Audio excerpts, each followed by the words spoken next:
ear. My ear. Kevin, I was thinking of a song we could sing today, and I forgot what it was. Oh, damn. Had a good piano. Classic? No, but it was probably classic rock. Yeah, classic rock. Classic rock. Yeah. Probably something in that era. Rock. Yeah, I can't remember. I know I was listening to Jim Croce, Rapid Roy, that stock car boy. Have you ever heard that song? That's got a piano intro in it. And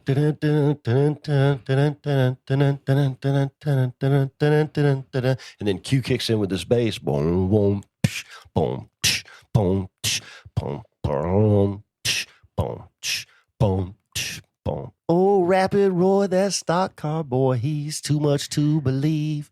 They say he always got an extra pack of cigarettes rolled up in his T-shirt sleeve. He got a tattoo on his arm that say, baby. He got another one that just say, hey. And every Sunday afternoon, he is a dirt track demon in a 57 Chevrolet. It's a badass song, I ain't man. never heard that one. Hell yeah, man. I ain't heard that one, Shay. They say he learned to race a stock car by running shine out of Alabama. Yeah, Jim Croce. That must not have been one of his popular singles. Because I never heard was that huge. One. That was a huge one. Yeah, man. Rapid Roy, so that I stock have had car to boy. heard it then. I can't imagine you hadn't heard it over the years sometime. You just probably let it go, but yeah. Rapid Roy, that's it's a banging little tune, man. Oh, yeah. Damn. Yeah, he got a tattoo on his arm that says, baby. Got another one that just say, hey. Baby, hey. Yeah. It was a lot easier to pick up chicks back then, I He reckon. do 100 miles an hour, smiling at the camera with a toothpick in his mouth. He got a girl back home and named her Dixie Dawn, but he got honeys all along the way. And every Sunday afternoon, he is a dirt track demon in a 57 Chevrolet. Little Jerry Lee Lewis in there. It's a cool song, man. It would get people moving. Okay. Yep. Damn, thanks for that selection, Shay. Yeah, man. We were recording, I think, right in the middle of that, too. That's going to be... Whatever I've said for the last 2 minutes has been on recording. Hey, guys. What a way to start it out. Shane's a cappella version of Rapid Roy, that stock car boy by Jim Croce. Shout out the late, great Jim Croce. Damn, Shane. Another week. Another week. Here we are again. In the books. Here we are. Seems like it's been a long week. I got to be honest, coming down here, it felt like it's been longer than a week. I had to think to myself, did we record last week? We did. Yeah, we did, for sure. Yep. But, yeah, it's just been... Say the days are long. The days are long. This is the time of the year for me, too. The years are short. Or the weeks are short. The weeks are short. But the days are long. Christmas days seem short to me because it's getting dark at Thanksgiving is next now. week. Thanksgiving is next Thanksgiving week. is next week. I got no plans, man. I've been working so hard. I don't want to have plans. I think my wife done made a couple. She asked me, could I fry a turkey up? I said, nope, I don't feel like doing it. I don't know what we're going to do. I'll probably put a turkey on the smoker. She wanted me to fry one. I used to fry one every year, but I like a fried turkey. I told her I don't feel like doing it this year. I don't know. You know, this is going to be the first year in my adult life that I'm not working around the holidays. I got a couple more shows coming up, but I'm off the entire Thanksgiving weekend. I think my last show is the 20th of December. So from there on in, I'm completely 100% free. Do whatever the hell I want to do. To when? Till March. Okay. So you got about a good 2.5. Yeah. 3 months. Now, of course, gap. that'll be building inventory, and I'll be making toys and what have you. But, you know, this will be Madeline's first year that she can be even aware of Christmas. I took her to the mall yesterday just to get out of the house and give Jessica a break. You know, I've been gone an awful lot, and so she's had Madeline from can to can. You know, I was gone all weekend for 3 days straight. And so I said, well, let me just take Madeline out, and she and I will spend a daddy-daughter day, and you can, you know, do whatever you want to do. Catch up on your stuff or do yoga or, you know, whatever. And so, anyways, we went to the mall and we went to the Christmas store in there, and they had all the trees up, you know, and she was just fascinated. What, like the Hallmark? It's like it's a seasonal place. Okay. It only opens up around Christmas time. And that's all they do. And they got a lot of ornaments is kind of the big thing. When Madeline was first born, when she was, I guess, 6 months old, for her first Christmas, she and I went to that same mall all by ourselves. And I got her first Christmas ornament, had them write her little name on it, and then we went to that little photo booth. She was 6 months old, so I had to hold her up. You know what I'm saying? But we got a little strip of pictures taken of ourselves, that same year. You're talking the Crown Plaza right there, off the Parkway. Off the Parkway, yeah. Off the Parkway. Is that what it's called, Crown Plaza? Crown Plaza, yeah. So anyways, we kind of recreated that day yesterday and had a good time with it. I got the pictures, and of course, she's old enough not to. It was funny in the little photo booth. I couldn't get her to look where she was supposed to look. It's got a little thing that says, look here. So she was always looking up, and it takes like 4 poses. And 3 of them turned out like crap, and one of them was pretty good where we were both smiling and kind of looking the right way. And as I'm scrolling through them trying to find the right one, she just randomly reached up and hit the OK button, and I'm making a crazy face. And she's all looking up with her hair crazy. That's the one. And that's the one that printed out. That's the one, like, okay. It's pretty funny. But then one of them has got like all 4, so, That's the one right there. Yeah, it's pretty fun. Yeah. But we had a good time with it. That's and we got cool. another Christmas ornament, and had the year written on it. So, What, like a $10 ornament? Yeah, something like that. I think it was, $10 or something. $10. You put up a tree? Not yet. Okay. Not till after Thanksgiving. You put up a fake tree? Or No, you go we'll get a real one? Yeah. We'll go to the Christmas tree farm probably and cut one. Pine needles There's a all over the place damn on house. 72 halfway to Athens. They got a big Christmas tree farm out there, and you go out in the field and you pick which tree you want, and then they come around with a little electric chainsaw and cut it down for you. They put it on a thing and shake it. Well, the deal is it's a private family that owns this, and the Christmas tree farm is to fund their kids' college. They've been doing this for years. The kids might be in college by now. Seems like they were young teenagers last I remember, but the whole deal of the Christmas tree farm was that it was an investment in the kids' college, and the kids had to be out there working. They had to come out there and cut the Christmas trees down, and, they make the area nice. They have like a little petting zoo, maybe a couple of baby goats or something, and they're just trying to keep a fire going or whatever, And, yeah, that's the family's way of funding the kids, And so what, like a 5-foot tree? Yeah, probably something like 6 that. foot tree. Yeah, 5 or 6 I wonder foot. how long it take for a tree to get that big. Bet a couple seasons. I wanted to say a foot a year. Foot a year? So you think maybe you got to rotate that 5 for or them? 6 years, yeah. So what, 5 lots? They probably got, I don't know, man, 30 acres maybe? 30 acres. So they got all trees. Yeah. So you rotating lots basically. Yep. That's exactly what they're doing. Yeah. I can see that. And of course, if you need a great big one, they probably got the one that didn't sell last year, got an extra foot on them. Okay, I'm gonna pay you. You got to pay a little bit more, but I got a 6-footer, 7-footer. It's a little bit expensive. It costs more than going to Lowe's, but you feel like you're, I'm a local micro business. You know what I'm saying? I appreciate when people patronize me, and so that's what we're trying to do there. Plus, you get the whole experience of going out in the field and cutting the tree down, and bundle up, and get you some hot chocolate or whatever, and make it a fun family outing. I really don't do Christmas too much, because of my beliefs, but I don't even want to call it beliefs, my non-belief. But with Enzo and Ezra coming along, I can see how interested they are in it. So I'm like, do I put are you going to tell them how I feel aside to let them have that memory growing up of Christmas? I tell you what, I got an idea. Let's break that down after the intro. Okay. Sound like a plan? Because I'm interested. Okay.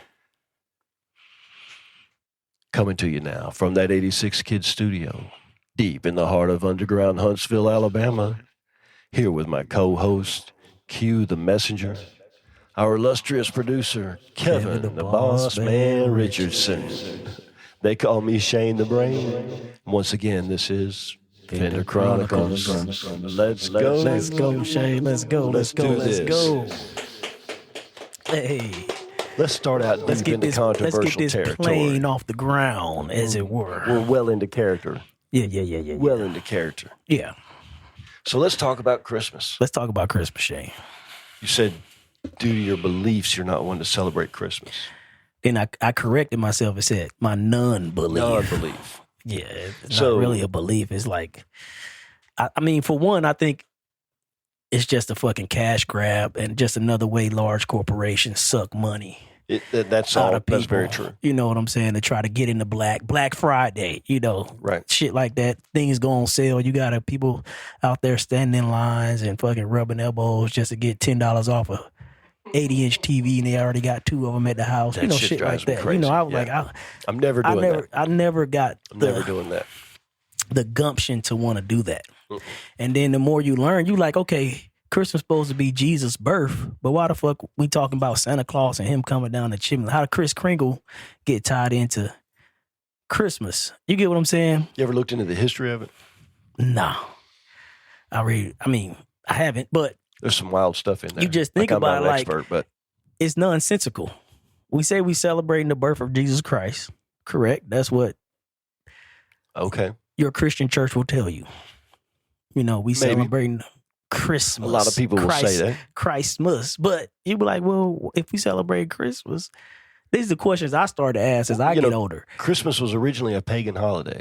All this shit was pagan holidays. And but it was we tied co-opted into by the Catholic Church as England started conquering some other lands in Europe to try to get people under control. You must be Christian, and so you can go ahead and celebrate that same holiday you've been celebrating, but now it's about Jesus' birthday.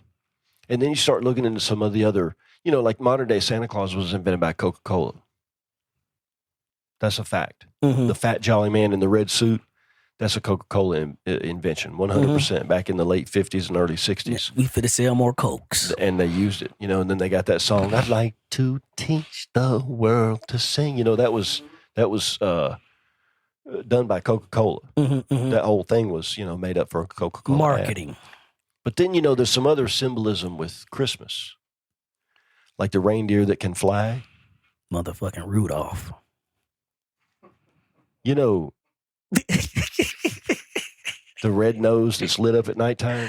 Rudolph the Red Nose, Shay. There's some interesting hypotheses behind where some of that imagery comes from. I don't know if you've ever heard any of this. We know there are reindeer herders up in Alaska. And look, first of all, I'm not an expert on this, all right? I'm going to tell it to you the way I heard it, the way I understand it. So I'm going to be very vague, and if I make a mistake here, somebody's welcome to fact check. But some of the legend or the myth or the lore goes that these reindeer herders had access to psilocybin mushrooms. And the reindeer would eat the mushrooms and be tripping balls, and these herders would collect their urine and drink the reindeer urine, and something about how the reindeer processed the psilocybin in the mushrooms makes it much more potent. And now you get flying reindeer and Rudolph with his red nose so bright and Santa Claus coming down the chimney magically and all this other kind of stuff. How much of that is true, I don't know. But if you look at old Christmas cards and old paraphernalia advertising Christmas, you'll see an awful lot of mushrooms. Mushrooms on the tree.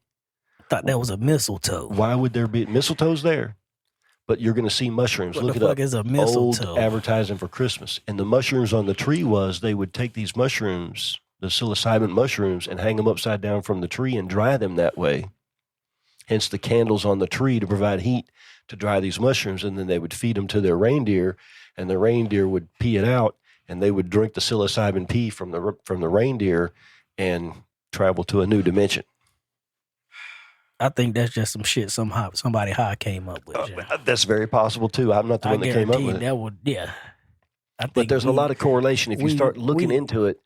I think we overcome. Y'all are trying to overcomplicate. Who knows? It's a little bit more simpler than that. Who knows? Okay, so with you growing up with your background, Christian background, growing up in what y'all was Baptist? Church of Christ. Church of Christ. How did y'all celebrate Christmas? And what was? It was a purely secular holiday. So y'all did not celebrate Christmas? Not as the birth of Jesus Christ. We had a Christmas tree and presents and all that kind of stuff. Okay, so y'all didn't push it as the birth of Jesus Christ. Not only that, but it was actively taught that this is not Jesus' birthday. It's just a secular There's nothing holiday. in the Bible that says to celebrate this day, and so we don't celebrate it at all as Jesus' birthday. We're just going to have presents in a tree and have fun with it just as a secular holiday. Yeah. Okay. Yeah. That's surprising coming from how... You'd be surprised how many religions out understand there. how Jehovah's Witnesses don't celebrate any holidays at all. Correct. And definitely not Christmas as Jesus' birthday. That's really a Catholic invention that started in the, 1700s or 1800s or something So like that. if I was still, if I did celebrate Christmas right now, I would just celebrate it as a secular holiday. Sure, we could just have fun with which it. Is how, which is how my Halloween family's gonna is do. or how Sure, any other holiday is. Yeah. But if I was to say I was a Christian, I couldn't celebrate it because I look at it as like tree worship. We finna put this fucking monument of a tree in the house, and I've heard people talk about that. Put There's an old give gifts to it. We finna give gifts to this. So it's not giving gifts to the tree, but I've heard of people say the tree is considered an idol or whatever. An idol is the yeah. altar, and that's how I would. There's an old concept of the hanging of the green, and I don't know much about the tradition of it, but apparently it was a satanic practice to hang evergreen boughs around. It was supposed to invite. I don't know much about that, but I know it's considered by some fundamental Christians to be very paganistic, if not downright satanic. Yeah, you'd be surprised how many Christian religions don't celebrate Christmas as Jesus' birthday. A lot of them don't. But then a lot of them are hardcore, bake a cake and sing happy birthday, Jesus, and all kinds of stuff. They bake a cake. Yeah. Yeah, I've heard people doing that. Do they set aside a slice for? It seemed like a lot of candles. The spirit of Jesus Christ. I think sometimes, yeah. I do think sometimes, especially Catholics. I do think they do that. The best slice. Yep. So, have you ever?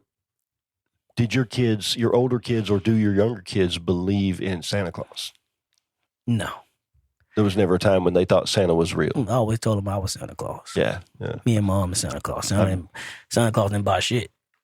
Yeah, I'll never tell Madeline that. He ain't put a dime towards anything you got. As a matter of fact, there ain't no such thing as Santa Claus. There ain't no such thing as When I was growing up, I never believed in Santa Claus either. And we would have presents under the tree that said "From Santa," but it was like wink, wink, nod, nod. It was, it wasn't like everybody knew there was no, tongue in cheek. Yeah, it was just being silly. It was just silliness. Is the tooth fairy going to come? I didn't believe there was going to be a tooth fairy. I knew who put the dollar under my pillow. You know what I'm saying? We knew, but it was just a game you play. Shit, you freak out. You see a tooth fairy. You wake up and see that motherfucker for real. Right? That would be some scary stuff. That'd be some scary. And they're reaching under my pillow. What you want with my tooth anyway? Hey, I had a tooth removed at the dentist one time, and they tried not to let me have it. Really? It was my tooth. They pulled it out, and they showed it to me. And I said, I'm going to take this home and show it to my kids. They were young then, Was it at the root, like a long tooth? Yeah, it had the whole root in the root was like a corkscrew shape, so it was kind of weird looking, okay. I was like, I'm going to take this home. And they said, no, you got to give it back. That's a biohazard. That's bio waste now. It's my motherfucking tooth. And it was in my hand when they said that. That's exactly what I did. What you go do? I wrapped it up in a little tissue that was laying right there and stuck it in my pocket while she said, you can't do that. Take it from me. I just looked at her. What you going to do? What you going to do? Yeah. This belongs to me. You going to call the cops? Yep. He stole his old tooth. Yep. They going to be like, lady, get off our phone plan. Yeah, then they tried to overcharge me on the bill. And when I called them up, they got the dentist on the phone. He's like, what, are you questioning my integrity? Yes. Yeah, you sent me a double bill. I think you're mad because I wouldn't give you that tooth back. You charged me for my tooth. You motherfucker. Yep. Man. It's so funny how people in the medical establishment, like so many of them are great. All the nurses in the hospital, when we had Madeline, the doctors, they were such good people. Mm-hmm. They got some rules that you got to follow that seem silly sometimes, but that's not their fault. They didn't make the rules, and they got to do their best to enforce them. And they were like top notch, man. You couldn't ask for better people. And then you run into a doctor that has just got this idea that they are the authority on everything, and you will not question what they say.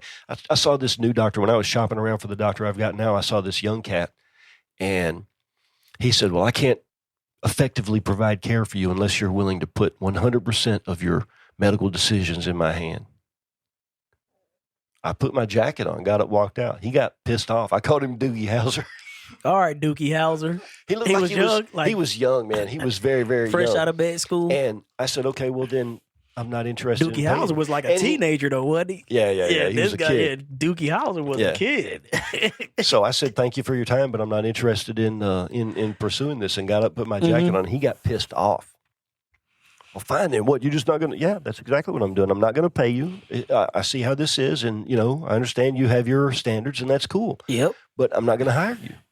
If you were a roofer, I can choose to hire you or not. It's the same thing as a doctor. I don't have an obligation to see you. I'll go find another doctor. And yeah, he got all kinds of pissed off. He's like, well, I'll just show you out. I rode my motorcycle down there, so I had my helmet and jacket and stuff. I'll just show you out. And I got to gear up. I know what a door is, motherfucker. So he walks me out into the lobby, all hot and bothered, and he opens the door to the outside door to the place in the lobby. He's like, go on then. I said, I'm going to gear up first. And he just looks at me, and I just look back at him, took my time. I put my helmet on, my jacket on, made sure I shrugged into it, got my gloves real good. He stood there the whole time looking at me. And as I'm walking out the door, he goes, well, I'm glad you think you can Google my job. And I said, yeah, whatever, Doogie Howser. And just kept on walking. That's funny. Yep. Doogie Howser, that really got to him. And here's the thing. My Busa was sitting right there at the curb, you know, which if you know motorcycles, and this young guy was probably young enough to, you know, whatever, be interested enough in things like that. You know, you got a little cred. It ain't like I showed up on my 250. I'm like, I hope you crash and burn. Yep. I started to do a burnout in the parking lot. But. I done, what my boy say, you know, I done lost the road. I done lost the address to the high road. I don't take the high road no more, Shane. I don't know if I ever mentioned that before. You go low, I'm going lower. Fuck it. That's one way to do it. If anything, it just makes me feel better. Does it? It does. Okay. Just get it off my mind. Like I used to hold shit in. Right. Now I'm just speaking my mind and saying what I want to say, what I got to say. You give me a finger, I'm gonna give you 2 fingers. Fuck it.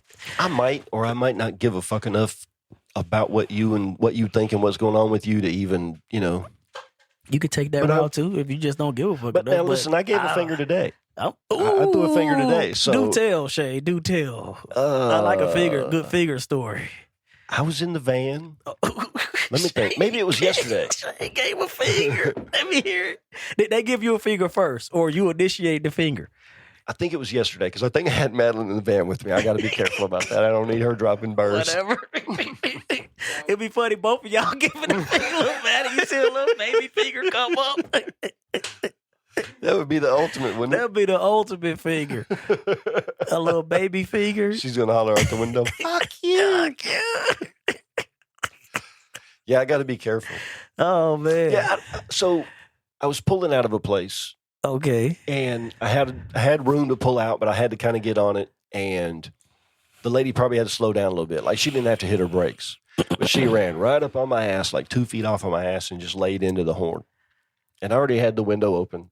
Oh, man. It just came natural. It just was a reaction. I just hung a nice so was big it second fat bird nature right to out the give window. the fat bird? It was almost first nature. It was almost first nature. It almost happened before I even thought about it. I just hung it wide out the window, gave it to her. She probably couldn't even sit around that big ass van. That's possible. And as close as she was, yeah. Yeah. Oh, damn. So, yeah, I'm definitely not judging. I can take the low road, too, sometimes. Yeah, I'm taking the low road. But the low road just feels good. The older I get, the less I care. And so, you know what? I think I look old enough, and I probably am old enough, where I can just put my eyes forward like I didn't notice. Just pretend like I'm an old man. And then they'd be like, oh, that old codger. You know, then they give you the old person pass. Exactly. Yeah, you get the old people to pass. You know, be like, why the fuck we going so slow? Did you finally get up there? You be like, old-ass van or something, you know. Now I feel bad. Yeah, look, he's got his granddaughter with him. Correct, yeah. You get the old man pass. Yep. Like, oh, damn, it's an old-ass man. And I'm going to play it, too. Oh, I'm going to play it. Yeah, it just feels good to take the low road. First time somebody offers me a senior discount. I kind of took the low road today, yes. Shane. How'd you take the low road? Oh, man. So, remember I told you just had to go to Atlanta for a funeral. Right. So, like a week before we had to go to Atlanta, last week sometime, this lady with A&M college over here. Right. She called me up. She's like, hey, yeah, we having this student event at the quad or whatever the hell they called it. Can you come out today? This date at this time. I was like, yeah, let me check my schedule, but I think it's something we can work out. Wait a minute. She wanted you to come the same day? She's calling you and said, she wanted me. I was supposed to be there today. Oh, okay. I got you. She called me like a week or two ago to invite me out. And I was like, well, just send us an email with all the information and I'll get back with you and let you know if we can come or not. Gotcha. Okay. So prior to this, me and this lady have had history. So like a year ago, I did a student event for her where they were supposed to pay for bags. I was supposed to make X amount of bags and give out to the students. And they were supposed to free of charge, and then they were supposed to pay me. Okay. I do the event. Let me just throw out a number. It's like $250. Okay. You know, I was like, it was a day we weren't doing shit. I was like, yeah, I can come out there and make 50 bags, whatever, for the kids or whatever. Start to build a relationship with the college. Mm-hmm. So I get there. She was like, I only have like, let's say $75 on me. Just invoice me the other $175. So she gives me 75 cash that day. Well, shit. Let me go back even further. I get to the event at the time the event was supposed to start. No one's there. She's not there. No students, nothing. I wait around for 30 minutes trying to get a hold of her. She don't answer. I drive back home. As soon as I get back home, she called me back like, where you at?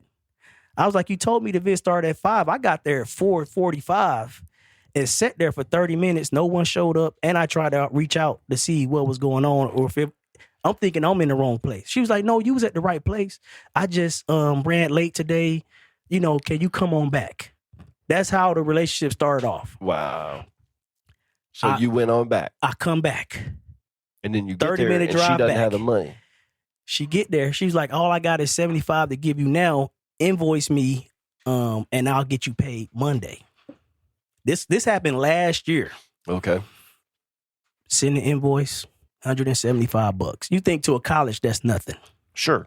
The size of A&M? It's $175. Right. Couple days go by. We reach back out to her. Did you get the invoice? Yeah, we got the invoice, but can you send over your EIN number or some shit? We need to put you in the file because this is your first time doing business with us.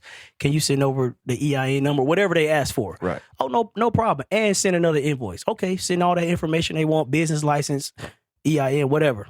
Another invoice. A couple more days go by. Hear nothing. So needless to say, I'm like, we working too hard to get $175. Right. I ain't finna chase you around for $175. So I told my wife, don't worry about it. We just won't do business with them no more.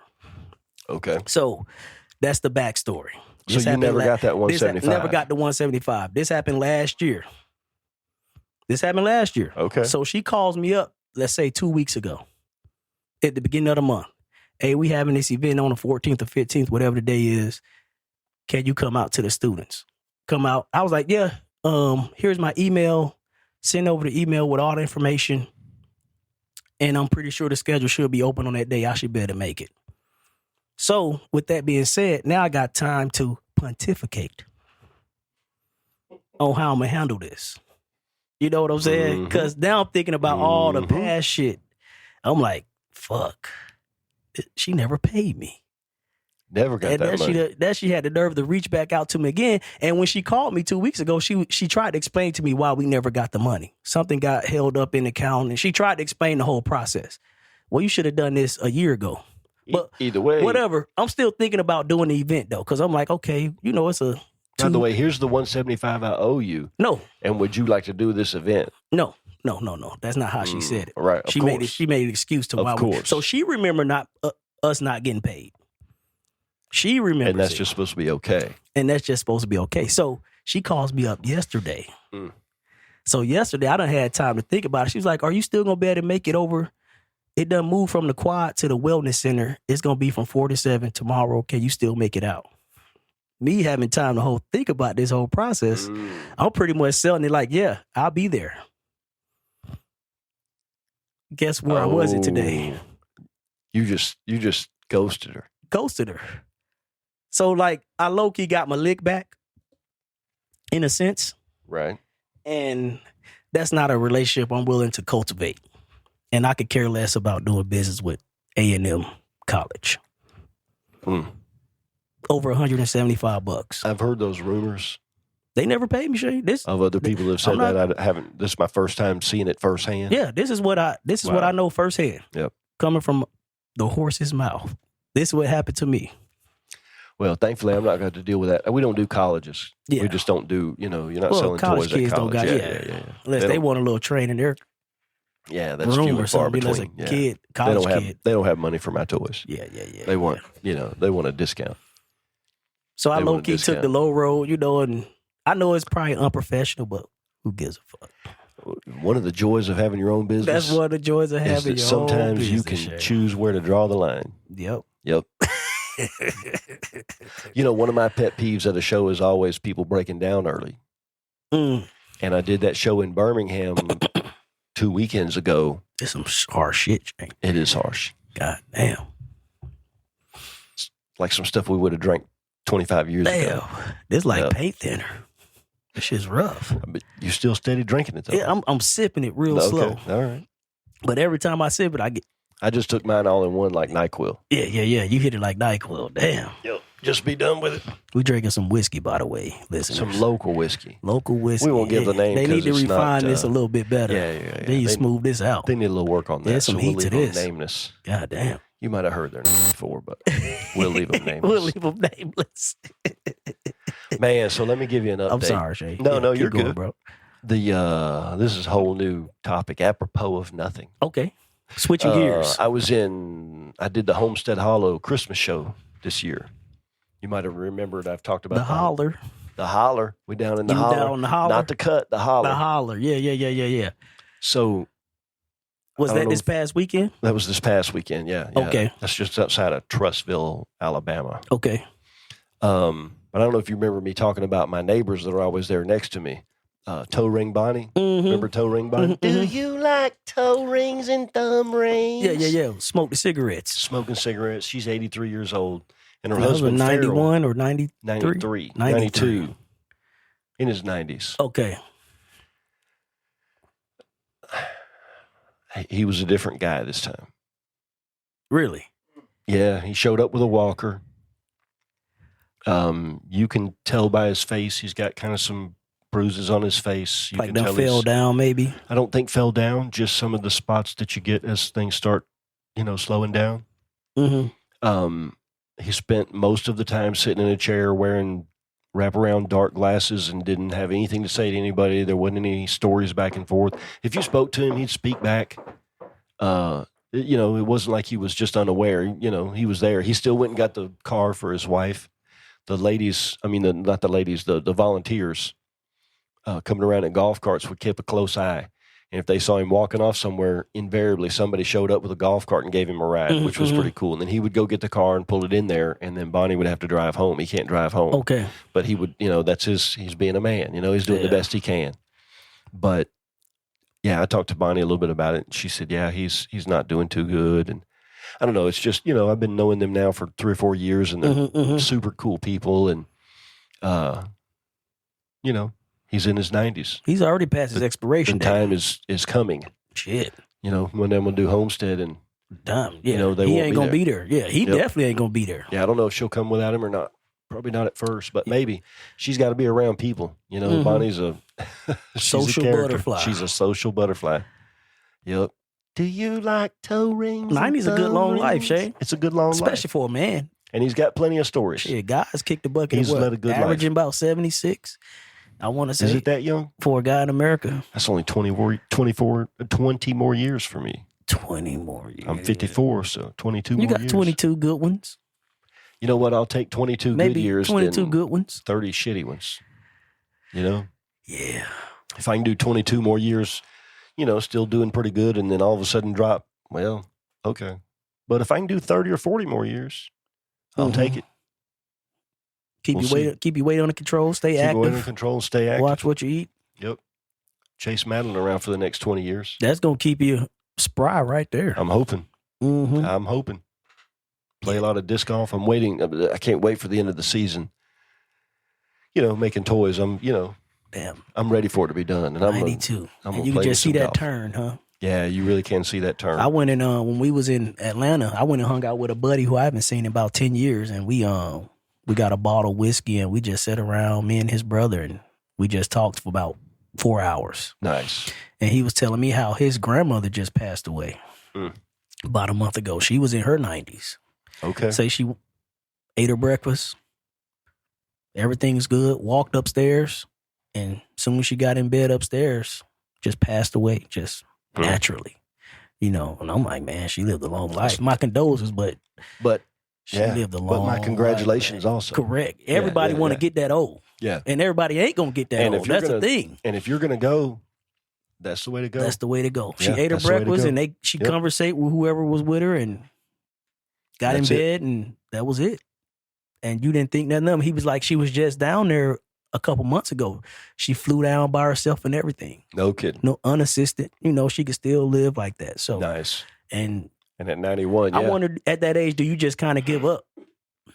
Do you say, okay, I think my time, I done did my time. Maybe there comes a point. Do they mentally just say? I mean, how often do you see a couple that have been married forever and ever, and then one of them dies, and within, short period, month, the next one goes? Johnny Cash is a famous example of that.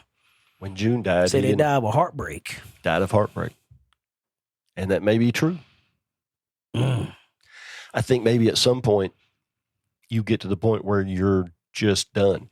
And then when you lose the one person that you've done it all with, there's no reason. What else I got to be here? My grandmother on my father's side, she was kind of crotchety sometimes, but for probably the last 5 years of her life, if you'd go to visit her, you ask her what she's doing, she'd be like, I'm just waiting to die.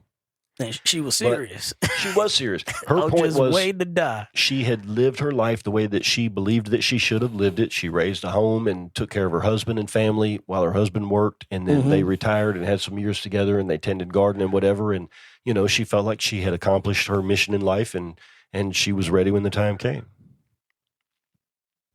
Wow. I think that was, and hey, look, who am I to judge, I don't want to get to that point where I'm just waiting to die. Not for years. No, not for years. I'm just waiting to die. And she had money in the bank. She could have traveled or done whatever she wanted to do, and she had no interest whatsoever. She just hung around her house. She took care of her house. It never got dirty, or you know what I'm saying? Up until the last one, she, probably the last 6 months of her life, maybe a year, I guess she was in a home. And were these the twins? No, this was on my father's side. Okay. She died. Your dad, mother. Yeah. I think she went, I can't remember if she went before or after I think she went before the grandmother on my mother's side that was a twin, I think. It's hard to remember. Yeah, I'm pretty sure she went before they did. Yep. I'm just waiting to die. Just waiting to die, yeah. It got where it was depressing to go. Yeah, I don't want to go hang around. She had one of those old, remember when they came back with the Buick Roadmaster for a couple of years? I think big it was in the 80s. Big old, humongous boat, man, with big old, She had one of those. It wasn't the wagon. It was a sedan, but it was still that big old boat. Still had a long-ass trunk on it. It was cool. It was a cool car. You know? They are. And I remember going up there and complimenting her on it. Hey, it's a cool car you got, Granny. I really like it. And she said, well, do you want me to leave it in the wheel to you? I'm like, no, I want you to get out and drive it, Yeah. Then when she passed, the estate contacted me and offered to sell it to me for like $5,000 or whatever. I didn't want to buy it. It had been sitting in that garage for a long time, and who knows what it needed. I would have been like, if you can give it to me, it's my grandma's car. I'd take care of it. One would think, yeah. If they'd have given it to me, I'd be driving it still today. But no, they were, I don't know. That's one thing that I don't understand the concept of expecting money to be inherited. If somebody wills me money at some point in time, okay, that's cool, but I'm not fixing to show up at the meeting. I'm not going to turn it down, though. I'm not going to turn it down. I'll be very grateful. But that's not, But I'm not showing up at the reading of the will going, that's not right. I'm supposed to have this and such. No. That's because we carrying our own water, though. I don't expect you to leave me nothing or give me nothing. I'm taking care of myself and my family. I hope you spend all your money. When you die, I hope that the last check you write bounces. Shit, me too. That's what I'm saying. I hope you, whatever money that you worked for and earned in your life, enjoy it. Spend that shit, Shane. Because I'm going to enjoy mine. I may set something aside to leave to somebody, depending on what kind of portfolio I've got at the time. But they say a wise man leave an inheritance, Shane. Maybe. We've talked a lot about leave an inheritance. We've talked a lot about generational wealth. A wise man leaves an inheritance. So what is that? What's an inheritance? I'm not going to live in squalor just to leave that inheritance, though. You get what I'm saying? I do my best. Hopefully I can leave something and pass something along where hopefully I got it good enough to where I can have a enjoyable life and still leave my kids in a good position. How about if I wax philosophic? Worst case scenario, I'm going to leave you enough to do what you need to do to get rid of my ass once I'm gone. That's you should at the minimum. Yeah. I don't want y'all to have no GoFundMes or none of that shit to try to get me out of here, Yep. Worst case scenario. Hopefully I can leave you something, though. A house, something. I can leave you something. A Buick Roadmaster, whatever. A Buick Roadmaster. Leave you something. Leave them a Roadmaster. Yeah, leave your damn Buick Road. But here's a question I would ask. Okay. What is an inheritance and what is wealth? In other words, this whole part of this topic is it kind of inherently defined wealth as material. Yeah. A Roadmaster or money or what have you. Mm-hmm. But someday when your kids grow up, they've got at least 50 episodes of you candidly talking. You can always hear my voice. As a person who's been through some things, who's still in the middle of figuring it all out. We're not old, especially you. But at some point in time, they're going to have the inheritance, the gift of their father's wisdom in whatever form it takes on this podcast, but if no other thing, and you spend a lot more time with your kids than that too, you're leaving a lot more than this, but just this legacy in and of itself. Correct. We may never make a dime off of this to leave to our kids financially, but maybe someday, 20 years from now, Enzo is going through a tough time and he says, let me listen to this old crazy podcast my dad in the studio used to do. And maybe he gets something from that helps him through whatever it is he's going through at the time. And that's a gift. That's a gift. Maybe 20 years from now, Leilani has a child of her own. And she's trying to get through a tough time with that child. And she remembers a time when it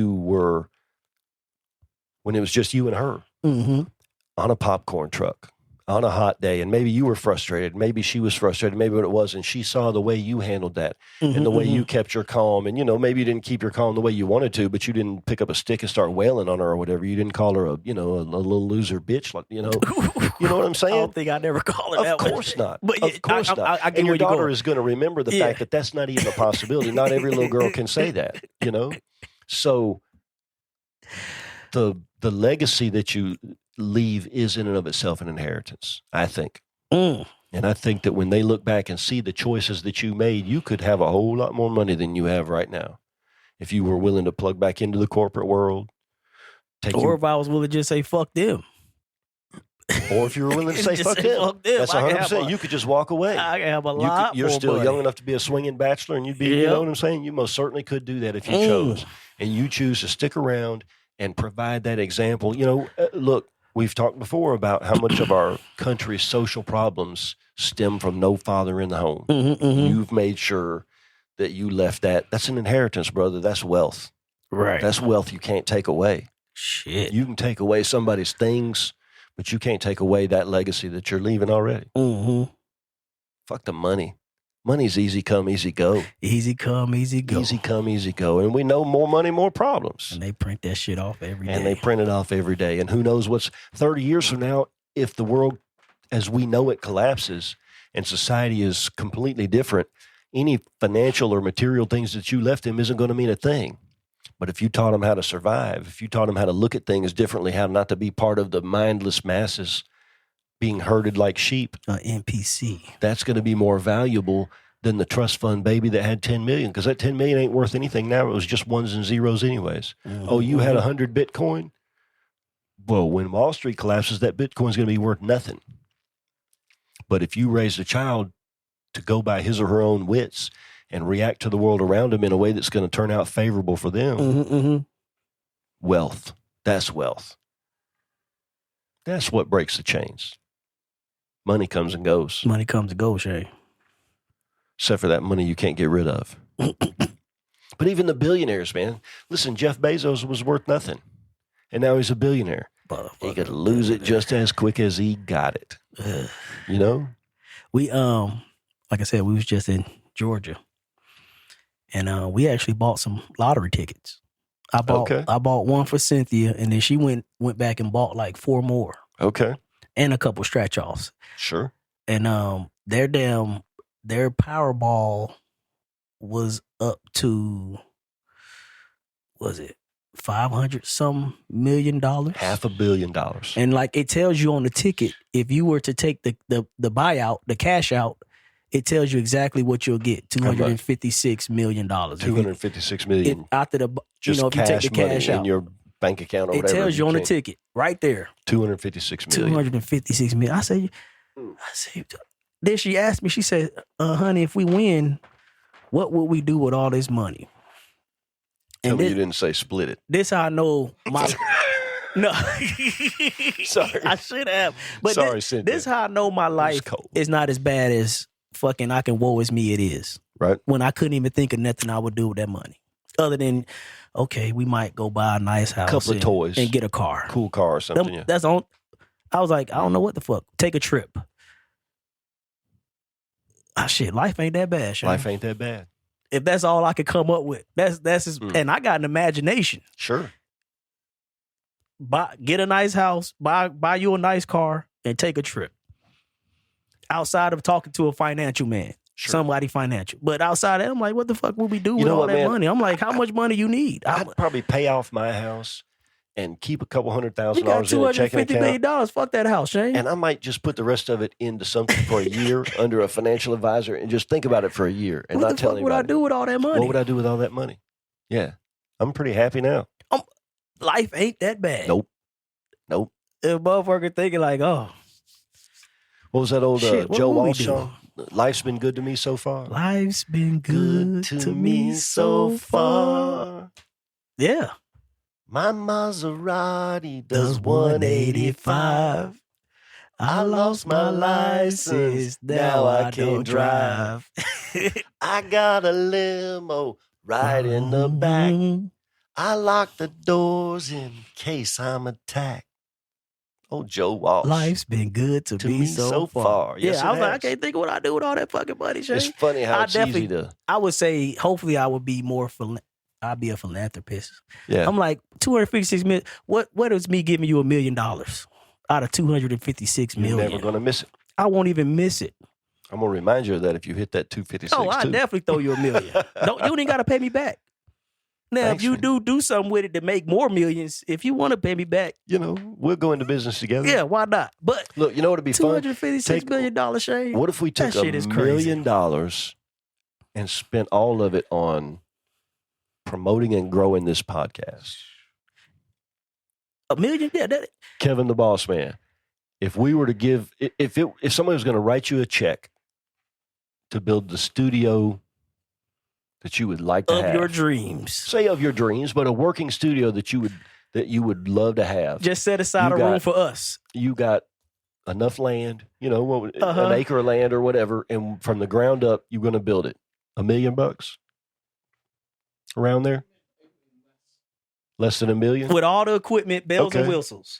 So we throw $1 million into a studio. I got 256 of them, Shay. I done paid taxes on it already. I got probably $50,000 worth of stuff I want in the studio for me, and you probably do too. Like I want a few creature comforts. Let's put in a pool table. Why not? Shit, right? why not? We could have the podcast around a pool table. Fix it up nice, right? A nice bar. So a nice bar, pool table. Yep. Make it masculine. It'd be more. Of course. Yeah. Good camera systems, good audio. We could have a damn so $1 million what they call on the studio cigar room and $500,000 on what's a cigar room? Promotions. A humidor. We can have a our humidor own in that humidor, a motherfucker. walk-in humidor. We can set up a stage area where like when we do invite guests in. Yep. Yeah, y'all can sit up there. And then we spend $500,000 promoting. $500,000 promoting. Next hottest fucking podcast to come out of nowhere. Look, they did it with that Hawk Tua girl. They turned her into like, where nothing. these motherfuckers come from? Yep. If you got enough money to throw at it, you can make anything hit. I got 256 of them. It won't be shit for me to give $1 million to anybody. If you spent $1.5 million on that, I bet we would grow that 256 million. You know what? Even if I did hit that, I'll be motivated to do that because I like what we're doing here. Correct. It's not a chore to me. Right. Like shit, I got to do something, honey. I mean, not for nothing. We don't have to do it now. We done took a trip. Yeah. We hadn't hit it yet. We haven't. We haven't. You know what I'm saying? saying? So we're doing this in the hopes. I mean, we would like to hit, but it's more than that. Mm-hmm. It's always funny to me. We haven't spoken since last Tuesday. I can't remember if we've sent any texts back and forth, maybe whatever. Maybe one or two. But we've all three been busy, going our separate ways. Tuesday night, then nobody say anything to anybody. I get the van parked. I'm fixing to get out, and here comes Q rolling down the street. Up. We go over to the coffee shop, get our coffee. We start talking to this guy. We got to shout out James. James was a cool dude. From Dayton, Ohio. From Dayton, Ohio. Dayton, Ohio. Yeah, James from Dayton, Ohio. But anyways, we sit around, have this conversation, drink our coffee, whatever. Kevin sends a message, says, I'm ready. Mm-hmm. I don't need to check. I don't need to see if you're going to be here. Right. I know it's as important, to everybody. I don't know. It means something. Mm-hmm. It means something. Shout out James, man. Yeah, James. That was so funny. He said he was from Dayton, Ohio, and I lived there when I was young. And he remembers the road I lived off of.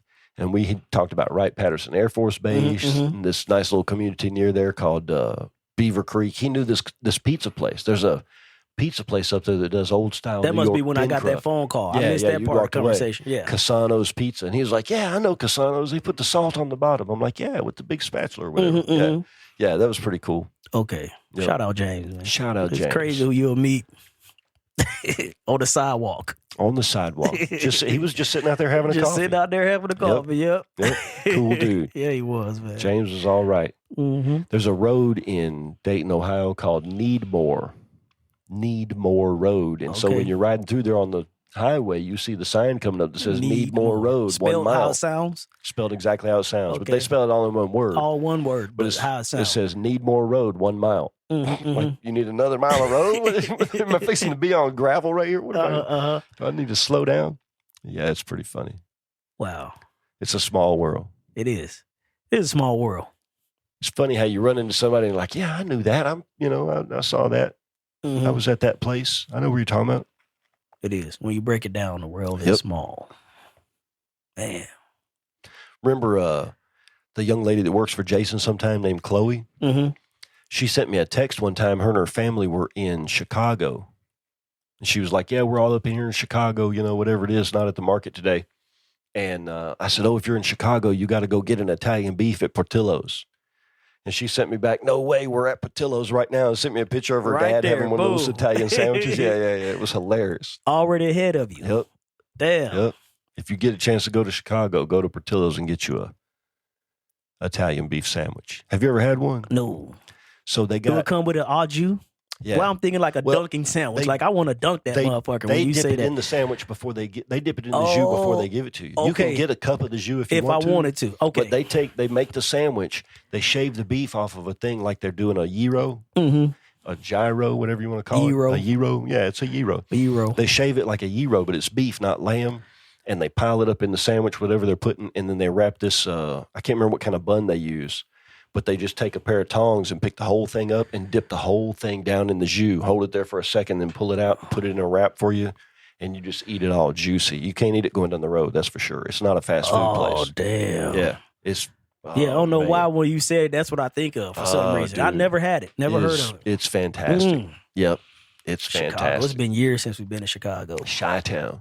The Chi-Town. We stayed in I guess you call it the financial district. We never got into the sticks, the outskirts. Really. No. They say stay out of We was in walking distance of the Willis Tower. Yeah. Formerly known as the Sears Tower. Formerly known as the Sears Tower. Yeah. Yeah, I've walked around there same. Every time I was up there, it was for McDonald's. Okay. So I stayed in the McDonald's hotel. They have a hotel on the campus of there really is such a thing as McDonald's University. Correct. And they have a hotel there on the campus. It's a nice hotel. And so that's in Oak Brook, which is just outside of Chicago. That's a suburb. Damn. So you got to drive in. It's like 20, 30 minutes to go into Chicago. But shit, that's a good. I would always suburbs. It was 20, 30 minute drive. Okay. Yeah, it was out there. Yeah. But I would always drive up there. From Huntsville, it's just as quick to drive there as it's to fly. By the time you go to the airport and mess around and, so I would always drive up there. So I had a car. How far? About an 8-hour drive? If that. Yeah. Probably 7 or so. Yeah. 7.5 maybe. Yeah. Somewhere in there, depending on who's driving. Depending on who's driving. But I would always drive my car so I could have my music and, I'd bring a cooler of beer. But McDonald's covering the whole trip, whether you drive or fly. Oh, yeah. They paid me. What they would do was reimburse you? They would give me the price of the plane ticket. However much the plane ticket cost, if I would drive myself and take my car, like they wouldn't pay me mileage because that would cost them a bunch, but they would give me whatever the cost of the plane ticket, which was enough to pay for gas and food there and back. It was fine by me. And then I got my car when I'm up there. Okay. Because if you were in this hotel and you didn't have a vehicle, then you just got to stay at the hotel. They took a bus. They bussed all the students in one time during the week into the city, and you could hang around for a couple hours and then do whatever. But I had my car. That was when I met Bucci. Bucci. I told you about Bucci. I told you. Yeah. We went to the medieval times in Chicago. That's that theater restaurant. Yeah, where they do horse shows. See a motherfucker like off with his head and eat a steak at the same time. It's crazy, man. Yeah, that is crazy. Yeah, it's pretty cool. Off I love with a his dinner head. theater. Or motherfuckers they go out there and really sword fight. jousting. And they joust and yeah. And they've got whatever you call those jousting sticks. Jousting was some shit, man. They hit each other with them. They probably breaking these. Yeah, they made the collapse. Yeah, they're made to collapse. But I mean, they're really, they're wearing metal armor and they're really hitting each other as they gallop through there. It's wild. Oh man, I love to see that. Yeah, there's one in Atlanta. Jessica and I've gone a few times. I think if we go to like a place like that, or like next time we go, like let's say Gatlinburg or Branson or some shit like that, I want to take advantage of the shows. Or Vegas, I want to go see a show. I love a dinner show. Yeah, I've been to a few dinner shows down in Orlando. Went to a few shows down there when Daniel and Rebecca were real little. And then I've been to a few shows. I told you I've been to a few shows in Vegas. I remember you talking about the blue one. The Blue Man Group. You ever heard of Danny Gans? He was an impersonator. He could do anybody's voice. Like a good impersonation. You remember Casey Kasem, the Top 40? I'm Casey Kasem with the weekly Top 40, and today we have this long-distance dedication. I can't do his voice or whatever. He was famous in the 80s, so that was probably a little bit before either one of y'all's times. In the 80s. But he did a weekly, Sunday morning, he did a weekly radio show, and it was the Top 40 countdown. So he would play the Top 40. It was several hours long. Yeah, and as a kid, Top 40 would run 3 hours. You had your cassette player ready to go, and you were waiting for your favorite song. Last week it was record? Yeah. Last week is number 17. We'll be ready just in case, but I think it moved up, and then it's like number 14. They still haven't played it. Wow, it must be right up there, and then you wait for the last, and then you'd hit the record, and you'd get Casey Kasem's voice on there introducing the song over the intro of it, but that was what you had. And then you took that and made a mixtape. So you had a dual cassette player. You could put 2 tapes in there, and you would take the one that you had taped off the radio, your favorite songs, and then you took those and you curated them into a mixtape. Most of the time for a girl. Okay. You got some Peter Cetera in there from Chicago. Then you got some REO Speedwagon. This is back in the 80s. You might put some Starship in there, just for good measure or whatever. And then, but you could tailor it to whatever, I'm going to make you a mixtape. That was the thing, man. You made a girl a mixtape and you gave it to her. A good mixtape. And then if you're, and of course, when CDs came around, you could do the same thing. But now there's no mixtapes. I guess you share a playlist or whatever. I'm gonna make you a playlist, maybe. Yeah, but it's more playlists. There's something about making a mixtape and handing it to her, and did you listen to that tape? Yeah, I did. That was great. I'm gonna make you one back. Wow. And then you send each other little messages. Everything through the mixtape. People. You got mixtapes. Make a playlist. Make a playlist. I guess that's how they do it now. Yeah, that's how you do it. Shit, no. The grid goes down. What the playlist going to do for you? I guess I think you need that tangible tape. If you did a playlist. That CD, that and DVD. you made it shareable where, let's say you were a young person courting a young lady. If you had a playlist that was shared, then you could both add and subtract songs to it. And you could send little subtle messages to each other back and forth about, whatever it is. You put something on the playlist or took it off, if you put, I will love you forever, and then all of a sudden you took that back off and, then they look at it and be like, oh, what was that? Or there won't be no shit like that now. Put some George Michael on there. I want your sex. The song choice would be a whole lot different she put now. That on there. Oh, yeah. Who knows? Now it'd be WAP or, I'm saying the WAP song. Yeah, I'm saying all type of shit. But that was the way it used to be done. We thought we were super cool. You look super cool tonight, Shane. You got your new shoes on. Found me some cool new Vans. You got your earring in. Got my new earring. Compliments of Yalla Avenue. Yeah. Compliments of Yalla. Shout out Yalla. Shout out Yalla. Shout out Susanna Yalla. I've never been much of a dresser. The older I get, the more I kind of pay attention to it. I see you get a little swag. You got the Vans. You coordinating over here with the sweater. I got the black and white. With the Bill Cosby, the Carnegie. What they call it? A cardigan. A cardigan. It's just a half shit, coordinating. You got to coordinate. You could teach me a thing or two about that. Look at you swagging out over here, Shane. You done swagged up, bro. Cut my hair today. Good God. Haircut. Damn. Fresh trim. Damn. Trying to keep it alive. Okay, I see you, Unc. I see you, As long as I'm not the creepy Unc. I see you, Unc. What you doing this week, man? You got any setups? You got anything left? I hope not. For the rest of the year? You done? I got the tinsel trail. Tinsel Trail. And then Yep, I got, we'll be of there. course, my school events. That's Black Friday, I had right? a couple school events. I gotta look Tinsel at my Trail. dates. That's not I this think weekend, it is it? runs through I got a couple dates throughout the month of December for Tinsel Trail. Yeah, for crafters, I think there's just one day. Is that right, Kevin? Yeah. Oh, okay. And that's next week, not this coming weekend, but the Okay, next. so they asked me like what dates would I like, and they gave me a calendar and choose dates for me. Yeah, but that's good for you, though. I mean, there's going to be people down there, and they're going to, Correct. they're going to want popcorn every night. Correct. Yeah. So I got that, and then a couple schools, but outside of that, Okay. no. Nope. Maybe A&M might reach back out to me. I would say we even now. I would probably go to the next show if they invite me back out. We're even. She'll call you up. She'll be like, all right, you got me. You ready to start over? You ready to start over? Okay, yeah, we can start over. Never did get that money, though. So, after the funeral in Atlanta, everybody's going to get into their car to go to the burial site. So I get to my car, the fucking, they got a motorcycle escort. Oh, wow. Okay. Cop okay. escort. Yeah. It was like 2 bikes. They don't do that everywhere anymore. Yeah, it was like 2 bikes. I missed that. I think that's for some reason, the motherfucker decided to park right in front of me. Mm.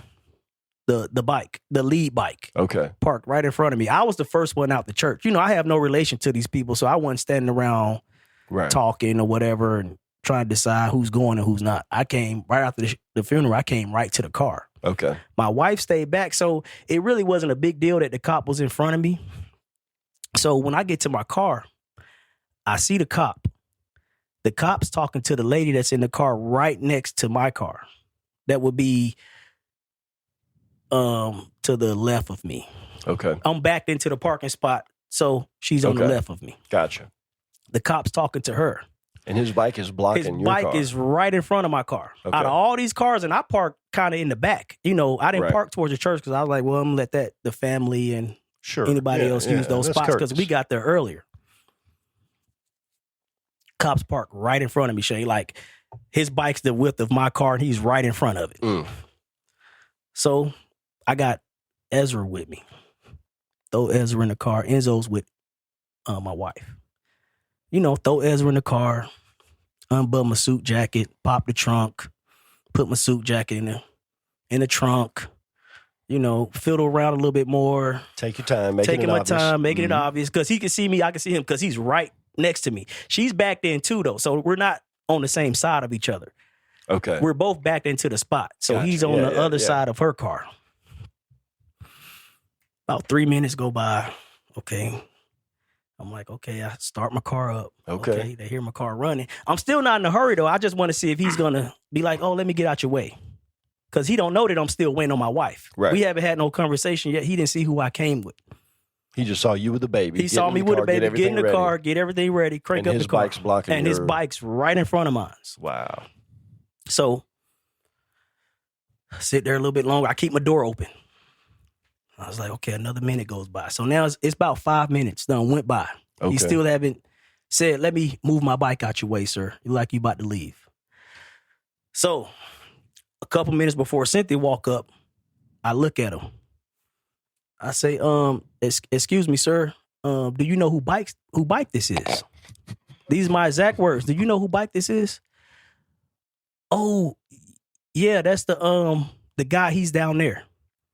But he'll be out your way in a second. I said, oh, okay, so it's not his bike. So I'm like, okay, yeah, no big deal. It's not his bike. I understand that he don't want to move someone else's bike, even if it is his partner's bike. Sure. I understand. No big deal. Okay, I'm waiting on my wife anyway. I still haven't told him that, but I'm waiting on my wife anyway. Yeah, if you get a chance to say something to him, that'd be great. But I understand. Yeah, I understand. Yeah. So I'm really in no hurry, but it still would be the right thing to do to get your fucking bike out my way. You should have just went over there and moved. Just Shane, got on and pulled the clutch and rolled it back. 3 minutes go by. So this whole ordeal done lasts about 10 minutes. Cynthia finally comes up with Enzo, gets in the car. Soon as Cynthia's walking up to get in the car, the lady he was talking about, which was an attractive lady, I looked over and I looked at her. She needs to go. I still got my door open. So what he says to me, he said, hey, can you shut your door so she can get out? I played dumb. What you say? You still know who bike this is? Oh, he's coming. So I'm like, okay, yeah. I shut my door. My wife's coming anyway. We're about to get out of here too. Okay, I'm gonna hurry up and get him. So soon as the lady pulls out, this fuck face hop on that bike and pulls off. Damn. True story. So I tell my wife about this. I'm bitching the whole time. Of course. I'm like, you won't believe this cop just lied to me. You got 100% right to bitch. Ball face lie. This not his bike. It's his buddies down while he's trying to back on his girl. Motherfucker, if she's gonna give you some, she's gonna give you some. Whether you take 2 seconds to move your bike out of my way. She might appreciate you being courteous. Oh, look, he's so sweet. He moved his bike out of the way. Motherfucker hop on that bike and pulls off, Shane. You didn't run him over, did you? I didn't run him over. Okay. I'm bitching the whole. I was like, you see why I don't? Damn. I don't like cops. Some of them get that power complex, they all man. fuck faces. You know. Just get that power complex. I don't know if it's a power complex because. You think it's just don't care? Just I don't give a damn. The rules don't apply to them. Yeah, they're a little narcissistic out there being and having that authority. Yeah, but low key they don't have authority. They a man just like me. You know, I abide by the natural laws of how things should go. You know, but I just want to tell that story. Like this is an incident I just had with a cop that lied to me right to my face. And all just it would have took 5 seconds. Right. You wouldn't even have to start your bike up. You would have just had to move that motherfucker down if you wanted to. Roll it down a little bit to get out my way.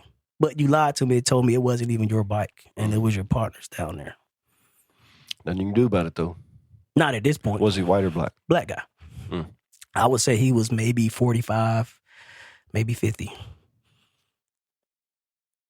Yeah. You could tell he's probably been on the force a while. He's probably been a patrolman for all his life. Yeah. And, you know, just kind of worn down by it. And that don't give you a reason to lie and be inconsiderate. No. You know, you park right in front of me. To serve and protect. Motherfuckers ain't supposed to serve first. Yeah. Okay. And I just wanted to get that off my chest, Shay. I'm glad you did. It just drove another fucking spike, thorn another in my brick in the wall about fucking cops. Another brick in the wall. Another brick in the wall, Shay. I don't like them. You heard it here first. I hope we can get the damn chief down here. The chief of police? The chief of police. Like, hey, chief, what you think about coming and doing a podcast? That'd be fun. It would be fun. We might ask you some hard questions, Chief. I'm definitely going to ask you some hard questions. That, you know, any way you look at it, though, real talk, that's got to be an almost impossible job to be the chief of police. That's got to be an almost impossible job. I don't know how you control that many egos, no matter who the chief is. It's not as hard as you think it is when you get into that military atmosphere. And you would have to run it like a military organization. They run it like a military. It's all rank. You get what I'm saying? You go by the chain of command. It ain't like, okay, yeah, I'm over 200 people. 200 people ain't coming to my door. It's the chain of command. Did you talk to your supervisor first? You got sergeants on the road. I only got 3 people that report directly to me. Then they could tell me what happened with officer so-and-so. But you'll never be face-to-face with me. It's about delegating like running a business. Yeah, you're running like you run a business. It's probably not as hard as you think it is. He probably got the easiest job out of everybody. Except for the headaches, you know, when your officer fucking shoots someone in the back running away. Right. You know, outside of that, probably got it pretty made. I say that kind of, what's the word? Cavalier, but that shit happens. It does happen. It does happen. It happens the other way, though. Now you got to answer for it. Your officer did it, but you remember that dude that got shot outside the Planet Fitness out in Madison 4 or 5 years ago? That never made national news. I thought that would have made national TV. Did you see the videos? No, the body cam videos. I never seen the videos. It was suicide by cop. He wanted the cop to shoot. They released the body cam. Like 20 times, he pointed at his forehead and said, "Shoot me right here. Shoot me right here." But did he ever brandish a weapon? He did. Yeah. Okay. Yeah. He brandished a weapon, and I think he fired. I'm not sure. Didn't he have a kid with him too at the time? There was I think a woman and a kid, and they got out of the van. Okay. I guess at first they were in the van, and he let them go. And then the cops were like, listen, they were just sleeping in their van out there. And somebody called the cops about it. All they would probably had to do was be like, yeah, my bad, we'll move on. Okay, so he didn't just rob the Planet Fitness or whatever business was in there. I think he went into Planet Fitness and was loitering in a sense. Maybe loitering or whatever. And they were like, I don't know what these people in this van are doing. That happened the first year I think we got here. Okay. We got here in 2019. That happened probably 1920, about right. somewhere in there. That's probably about right. Yeah, I remember when that happened. But when they finally released the body cam footage, it was like, he was like, shoot me right here, right in my forehead. And they're like, we don't want to shoot you. We're not trying to shoot you. We want this to end peacefully. You're not really in any trouble until you started, talking all this kind of stuff. We were just coming out here doing a welfare check or whatever it was. Of course, they might be lying about that. But the cops were like, we don't want to shoot you. No, man, come on, let's don't. They had body cam footage of it. This is all on the body cam footage. Mm. Yeah, you can. It was on YouTube is where I saw it. It was out there, yeah. I didn't research it that much. I thought it was a bad shooting from the officer's point of view. Just from the stories I heard, like, hey. I'm not a police investigator. None of them were charged. But if you up a gun and say, shoot me right here. Fuck. Ain't but so much you can do, Shit. Fuck, man. Yeah, I probably would have shot his ass too. Yep. And they gave him quite a while. I mean, this went on for a while where he's like, shoot me. I'm gonna shoot you if you don't shoot me. No, ain't nobody gonna shoot anybody. We're gonna all be fine. And then he comes up with look like a 1911. Oh. Yep. That's serious business right there. Do what you gotta do. They popped him, yeah. Yeah. But I think his wife and daughter were on the scene still. I'm almost positive the wife and kid were on the scene when they killed him. Mm. That's just such a, even if you want to go out that way, don't make it where your kid has to see that. Yeah, I had a buddy, and I was in the military with named Bucci, of all names, from Rhode Island. He's the only person I ever met from Rhode Island. And we my Bucci was a lady. We came up together, and he committed suicide last year. Really? But what he did was he drove to a secluded area. Mm-hmm. His wife still found him because she knew where he liked to go. Wow. And she's the one that came on scene and found him, and he blew his head off in his truck. He was supposed to be at work calling, hey, have you seen your husband? And she was like, no, so she started to get concerned. And sure. Went out looking for him. She know the places he went, and sure, there he was. And I was like, man, we had messaged maybe a month prior to him doing that, and everything seemed okay. You just never know what people's dealing with. I guess is what I'm trying to say. Everything seemed okay. Like, fuck. We was just talking about this. Hey, man, you remember this? He sent me a picture of his kids in the backyard playing. I sent him a picture of my kids jumping on a trampoline playing. Like, man, life is good. And a month later. Isn't it odd how often that's the case? Anthony Bourdain. Blew his damn head off. Bob Saget. Robin Williams. Bob Saget? He unalived himself in I did not know that. Yeah. And you think these guys got the world at their fingertips. It would seem so. But apparently it's the Tears of the Clown. You remember that old song? Mm-mm. People say I'm the life of the party just because I tell a joke or two. You don't remember that old Motown song? Mm-mm. Although I may be laughing loud and hard, but deep inside I'm blue. So take a good look at my face. You'll see the smile looks out of place. If you look closer, it's easy to trace the tracks of my tears. You don't remember that old Motown song? Oh. It's a badass song, man. What's the name of it? Tracks of My Tears, I think. Tracks of My Tears. Yes. Motown. Killer old Motown song. Mm-hmm, Yep. Powerful. Speaking of powerful, we're dangerously close. Hey. I thought we was dangerously close like 5 minutes ago. Well, I'm looking at the time, and you're probably right about that. Our audience is often long-suffering, though, and we appreciate you listening to the end. But the time has come, ladies and gentlemen. The hour is upon us. Time for words of wisdom from Q the Messenger. What you got for us this week, brother? Oh, man. So, Shane, we You know the situation I just experienced this weekend. We had to go bury the dead, basically. Sure. And it sucks to travel when you got to go do something like that. You know what I'm saying? And the sad thing about it is, like, when you go to a funeral, it almost become a family reunion. I hate we've been talking about death a lot, but I mean, it's life. And it is. This is what I'm experiencing right now. And so you go in this building and they say, yeah, it's going to be a celebration of life and all that, but you see the tears, the boo-hooing. You see people that haven't seen each other in years. And it sucks that something like that has to happen to bring them together.